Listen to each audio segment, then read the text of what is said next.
अस्सलाम वालेकुम, मैं हूं हमजा सादिक और उम्मीद है आप लोग सब खैरियत से होंगे and it's all good at your side. आज हम बात करने वाले हैं Redmi Note 10 के बारे में। और अगर आपने वीडियो को लाइक ऑलरेडी नहीं किया और चैनल को सब्सक्राइब नहीं किया तो कर दें ताकि हम इस वीडियो को स्टार्ट करें। आज होने वाला है Redmi Note 10 का रिव्यू। जिस तरह कि आप लोग देख सकते हैं मेरे पास Redmi Note 10 मौजूद है। बहुत खूबसूरत डिवाइस है और बहुत एक एग्रेसिव प्राइस टैग में हमें देखने को मिल रही है। मैंने तकरीबन एक हफ्ते पहले इसकी अनबॉक्सिंग की थी जो कि ऑलरेडी आपको मेरे चैनल पर मिल जाएगी, आई कार्ड में आपको नज़र आ रही होगी। तो वैसे तो मैं फ़ोन इतनी जल्दी चेंज करता नहीं हूँ, लेकिन जब ये फ़ोन रिलीज़ किया गया, इनफैक्ट जब Redmi Note 10 पूरी सीरीज़ अनाउंस की गई तो मुझे पता था मैं दोनों फ़ोन्स ही यूज़ करने वाला हूँ। तो जैसे ही ये फ़ोन रिलीज़ किया गया Redmi Note 10 Pro से पहले, तो मैंने सोचा क्यों ना जब तक Redmi Note 10 Pro आता है तो इसको हम इस्तेमाल करके देख लेते हैं, इसको यूज़ करके देख लेते हैं, अनबॉक्स कर लेते हैं कि देखते हैं कि कैसा एक्सपीरियंस रहता है।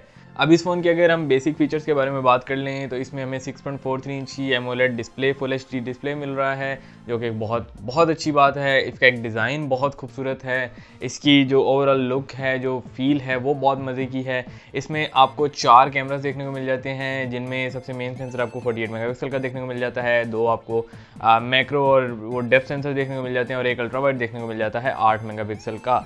ठीक है, उसके अलावा इसमें आपको स्नैपड्रैगन 678 देखने को मिल जाता है, 4 GB की रैम देखने को मिल जाती है, 128 GB की स्टोरेज, 5020 mAh की बैटरी और 33 वाट की सुपर फास्ट चार्जिंग। ठीक है, अच्छा अब मैं इस रिव्यू को थोड़े से डिफरेंट तरीके से करने वाला हूँ, थोड़े डिफरेंट सेगमेंट्स में ऑर्गेनाइज करने वाला हूँ।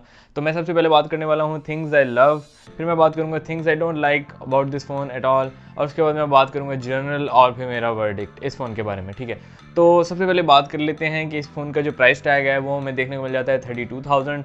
अब ये ऑफलाइन मार्केट में डिस्काउंट करके तकरीबन 30,000 के अराउंड आपको ये फ़ोन देखने को मिल जाता है। ये फ़ोन 3 कलर्स में आपको देखने को मिल जाता है। मेरे पास ये मौजूद है, इसको आई थिंक क्या कहते हैं, आई डोंट नो, खैर मैं इसको ऐड कर दूंगा जो भी कहते हैं। ठीक है, अच्छा बात करते हैं अब things I love. There are 3 things I love about this phone. सबसे पहले जो मैं चीज़ की बात करना चाहूँगा, वो सबसे इंपॉर्टेंट चीज़ है, वो है इसकी स्क्रीन। अब इसकी स्क्रीन इसमें लगाई गई है 6.43 इंच की AMOLED screen, full HD screen है। अब पिछले जितने फ़ोन्स इस रेंज में हमें देखने को मिल रहे थे, इवन हमें 40,000 में जो देखने को मिल रहे थे, उसमें एमोलेड स्क्रीन हमें नहीं देखने को मिलती थी, और अगर हमें देखने को मिलती थी तो स्पेसिफिकेशंस पे बहुत ज़्यादा कॉम्प्रोमाइज़ करना पड़ता था। जैसे कि वीवो का S1 Pro या Y51 था, उसमें स्पेसिफिकेशंस में, प्रोसेसर में हमें बहुत ज़्यादा कॉम्प्रोमाइज़ करना पड़ता था। लेकिन इस दफ़ा Xiaomi ने कोई कमी नहीं छोड़ी, ना इसमें ना Redmi Note 10 Pro में, और ये इस दफ़ा जो है वो बाजी मार गए हैं। ठीक है, अब ये स्क्रीन मुझे खुद नहीं पता था कि मुझे कितनी पसंद आएगी। मैं पर्सनली पोको X3 से शिफ्ट कर रहा था, जो कि 120 हर्ट्ज़ का IPS पैनल था। अब 120 हर्ट्ज़ से आप जब नॉर्मल 60 हर्ट्ज़ पे आते हैं तो आपको इशू तो होता है, क्योंकि ये काफ़ी ज़्यादा स्लो फील होती है, आपको लाइक 0.5 टाइम स्लो फील होती है। आप वो 120 हर्ट्ज़ पे आपको रिफ्रेश रेट दे रहा है, ये 60 हर्ट्ज़ पे दे रहा है, वो आपको 360 हर्ट्ज़ पे सैम्पलिंग रेट दे रहा था, ये 120 हर्ट्ज़ पे सैम्पलिंग रेट दे रहा है। तो मतलब आपको कंपैरेटिवली बहुत स्लो फील होना है। लेकिन इस स्क्रीन ने मेरी वो कंप्लेन दूर कर दिया। ये स्क्रीन इतनी खूबसूरत है, इतनी अच्छी है, और रात के टाइम स्पेशली मतलब इसकी ब्राइटनेस बहुत लो भी चली जाती है, और जो इसकी हाई है वो बहुत हाई है। मतलब इसकी लो बहुत लो है, इसकी हाई बहुत हाई है। आपको रात को आपकी आंखों को तंग नहीं करेगी। जब मैं पोको X3 को रात को लेट के अंधेरे में यूज़ करता था तो मेरी आंखें बहुत तंग होती थी। इसको मैं यूज़ करता हूँ, ये मेरी आंखों को बिल्कुल भी तंग नहीं करता, तो that is a great thing. इसकी जो आई डोंट नो ये वो आई क्लैरिटी जो होती है उसके है कि नहीं है, सर्टिफाइड है कि नहीं है, लेकिन ये एमोलेड पैनल नहायत खूबसूरत है। And I would definitely recommend कि आप लोग इस एमोलेड पैनल को देखें और एक दफ़ा आइडिया लें कि इज़ इट वर्थ इट और नॉट। और जब आपको 30,000 में इस तरह की डिवाइस देखने को मिल जाती है जिसमें बाकी कोई कॉम्प्रोमाइज़ नहीं दिया गया, तो आई डोंट थिंक कि आप इससे आगे आपको कुछ देखना चाहिए। Anyways, let's move on to the second thing, it's the design and wait for me. अब इसका जो डिज़ाइन है वो काफ़ी कॉम्पैक्ट है आजकल के फ़ोन्स के लिहाज से, इवन दो 6.43 इंच है, लेकिन हैंड फील बहुत मज़े की है। अब मेरे हाथ बहुत छोटे हैं और उसके हिसाब से मुझे एक ऐसा फ़ोन चाहिए होता है जो मेरे एटलीस्ट हाथ में बैठे, और मतलब मैं आराम से उसको लाइक कवर या विदाउट कवर यूज़ कर सकूं। मुझे बस ये ना हो कि मेरे स्ट्रेच करना पड़ रहा है अपने अंगूठे को और स्क्रीन तक पहुंचने के लिए। तो ये फ़ोन उस यूज़ के लिए परफेक्ट है। मेरे पास पोको था, जिस तरह कि मैं ऑलरेडी 1000 दफ़ा बता चुका हूँ, 6.67 इंचज़ की IPS LCD थी उसमें। इसमें 6.43 इंच है जो कि मेरे यूज़ के लिए परफेक्ट है। इससे पहले मैंने एक दफ़ा Realme 6 भी रखा था, वो भी सिमिलर स्क्रीन साइज़ में आता था और वो भी मुझे उसका भी साइज़ पसंद था, लेकिन ये उससे भी ज़्यादा कॉम्पैक्ट है। अच्छा, उसके अलावा ये जो इसकी विड्थ की अगर बात कर लें तो ये काफ़ी स्लिम फ़ोन है, और उसके अलावा इसकी जो बैक है वो है ग्लास्टिक, लेकिन फ़ील इसकी बहुत मज़े की है, बहुत कॉम्पैक्ट, बहुत मज़े की और बहुत लाइट वेट फील है। इसका ओवरऑल वेट हम देख लें तो 178 ग्राम है, जो कि आजकल के लिहाज से काफ़ी कम है, और मतलब 178 ग्राम में ईज़िली मनूवरेबल है, और आप कहीं भी इसको लेके जाके मतलब ईज़ी फील करेंगे, आपके हाथ में होगा तो आप ईज़ी फील करेंगे। बाकी सारे जो फ़ोन्स हैं वो 200 ग्राम्स प्लस जा रहे हैं इस वक्त। काफ़ी सारे फ़ोन 195, 200, 205 ग्राम्स में हैं। Poco I think 217 to 15 grams में था। तो ये इस तरह की चीज़ें होती हैं जो बहुत काउंट करती हैं आपकी डेली बेस के यूजेज में।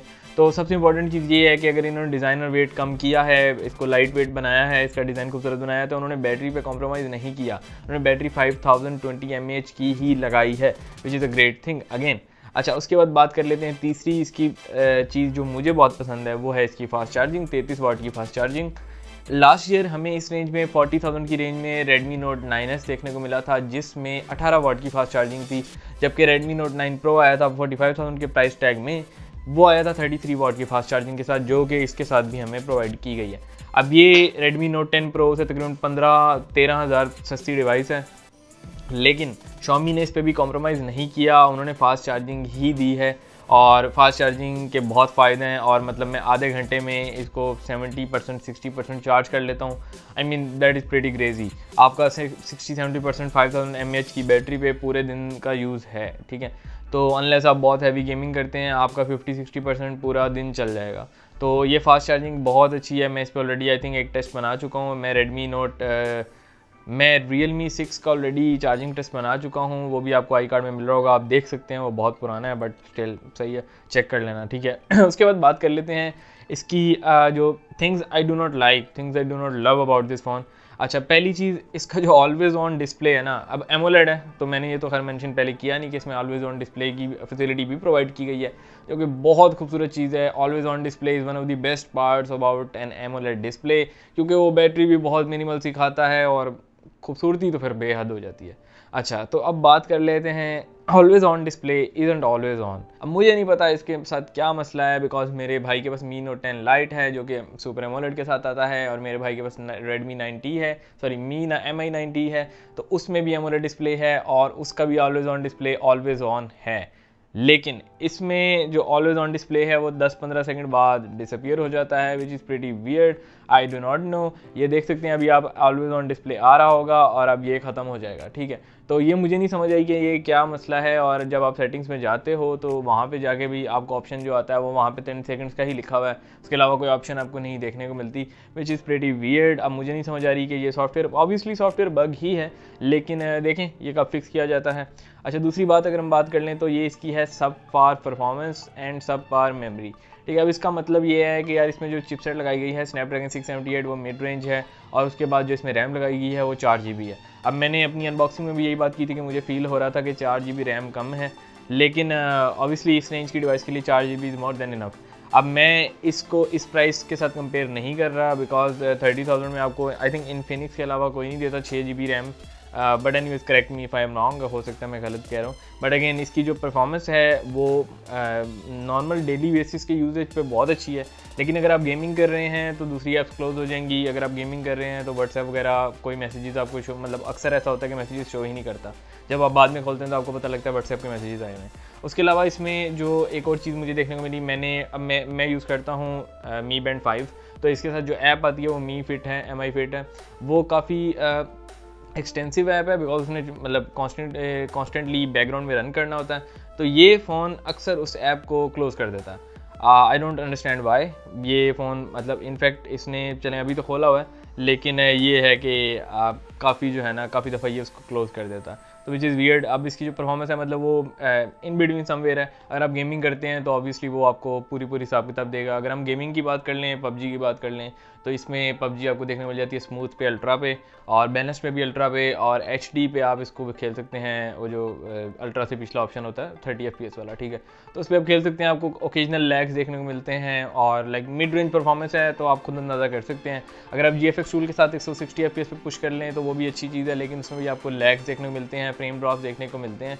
एक मीडियम लेवल का आपको गेमिंग एक्सपीरियंस देखने को मिल जाता है, जो कि आप एक 30,000 के फ़ोन से एक्सपेक्ट कर सकते हैं। It's not bad but it's not that great either. मैं ऑब्वियसली एक पोको X3 थोड़े अपर रेंज से आ रहा हूँ, तो वो एक लेदर डिवाइस थी, तो उसमें इससे बहुत बेहतर परफॉर्मेंस थी।